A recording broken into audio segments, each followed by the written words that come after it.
Mic. Up. Down. Go.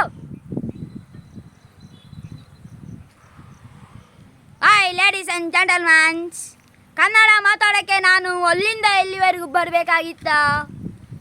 ಕೆಲಸ ಮಾಡದೆ ಬಿಸಿಲಲ್ಲಿ ಕುಳಿತು ಬೆವರ ಸುರಿಸೋ ಹೊಲಸು ದೇಹಗಳು, ವರ್ಷಾನ್ಗಟ್ಲೆ ಟೂತ್ಪೇಸ್ಟ್ ನೋಡದೇ ಇರುವ ಹಳದಿ ಹಲ್ಲುಗಳು, ಸೋಪೆ ನೋಡದೇ ಇರುವ ಕೊಳಕು ಬಟ್ಟೆಗಳು, ಈ ಥರ ದುರ್ನಾತ ಒಡೆಯುವ ಸಭೆ ಸಮಾರಂಭಗಳು ನನಗೆ ಇಷ್ಟ ಇಲ್ಲ. Coffee, I am sorry to say this. ನನ್ನನ್ನು ವೆಲ್ಕಮ್ ಮಾಡೋಕ್ಕೆ ದೊಡ್ಡ ದೊಡ್ಡ ವ್ಯಕ್ತಿಗಳು, ಶ್ರೀಮಂತರು, ಅಫೀಷಿಯಲ್ಸ್ ಎಲ್ಲ ಬರ್ತಾರೆ ಅಂದ್ಕೊಂಡಿದ್ದೆ. ಆದರೆ ಇಲ್ಲೆಲ್ಲ ಬಂದಿರೋದು dirty, low class, beggars, labourers, uneducated peoples. ಮಾತಿಗೆ ಮುಂಚೆ ಚಪ್ಪಾಳೆ ತಟ್ಟದ್ದು ನೋಡಿದಾಗಲೇ ಗೊತ್ತಾಯ್ತು ನಿಮಗೆ ಇದನ್ನು ಬಿಟ್ಟರೆ ಮತ್ತೇನು ಗೊತ್ತಿಲ್ಲ ಅಂತ. ನಿಮಗೆ ವೀಕೆಂಡ್ ಗೊತ್ತಿಲ್ಲ, ಡೇಟಿಂಗ್ ಗೊತ್ತಿಲ್ಲ, ಕೆಲಸ ಮಾಡೋ ಟೈಮಲ್ಲಿ ಸುಖದ ಬಗ್ಗೆ ಯೋಚನೆ ಮಾಡ್ತೀರಾ, ಸುಖ ಪಡೋ ಟೈಮಲ್ಲಿ ಕೆಲಸದ ಬಗ್ಗೆ ಯೋಚನೆ ಮಾಡ್ತೀರಾ. ಒಟ್ಟಲ್ಲಿ ಎರಡೂ ಸರಿಯಾಗಿ ಮಾಡಲ್ಲ. ಸರಿಯಾಗಿ ಮಾಡೋಕ್ಕೂ ಇವ್ರುಗಳು ನಿಮ್ಮನ್ನ ಸುಮ್ಮನೆ ಬಿಡಲ್ಲ.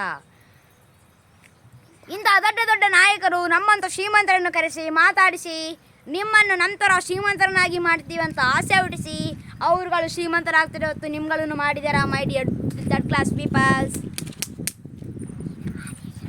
ದೇಶದಲ್ಲಿರುವ ಲೇಬರ್ಸ್ ಈ ದೇಶದಲ್ಲಿರುವ ಲೀಡರ್ಸ್ ಥರ ಇದ್ದಾರೆ. ಈ ದೇಶದಲ್ಲಿರುವ ಲೀಡರ್ಸ್ ಆ ದೇಶದ ಲೇಬರ್ಸ್ ಥರ ಇದ್ದಾರೆ.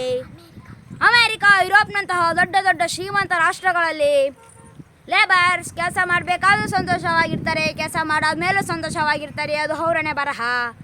ಈ ದೇಶದಲ್ಲಿರುವ ನೀವು ಲೇಬರ್ಸ್ ಕೆಲಸ ಹುಡುಕೋಕ್ಕೂ ಕಷ್ಟಪಡ್ತೀರಾ, ಕೆಲಸ ಮಾಡಬೇಕಾದ್ರೂ ಕಷ್ಟಪಡ್ತೀರಾ, ಕೆಲಸ ಮಾಡುವಾಗಲೂ ಕಷ್ಟಪಡ್ತಾನೆ ಇರ್ತೀರಾ. ಇದು ನಿಮ್ಮನೆ ಬರಹ.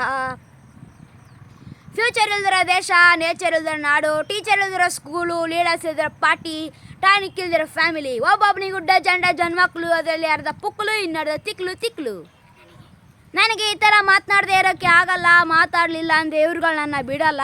ನಾ ಮಾತಾಡೋ ಯಾವ ವಿಷಯನೂ ಯಾರಿಗೂ ಅರ್ಥ ಆಗಲ್ಲ. ಅಕಸ್ಮಾತ್ ಯಾರಿಗಾರು ಅರ್ಥ ಆದ್ರೆ ಅವ್ನ ಪಕ್ಕದವನಿಗೆ ಹೇಳಲ್ಲ. ಯಾಕಂದರೆ ಅವ್ನ ಕಂಡ್ರೆ ಇವನಿಗಾಗಲ್ಲ, ಇವ್ನ ಕಂಡ್ರೆ ಅವನಿಗಾಗಲ್ಲ. ಒಟ್ಟಿನಲ್ಲಿ ಯಾರು ಉದ್ಧಾರ ಆಗಲ್ಲ. Sorry to say this. Tata, bye.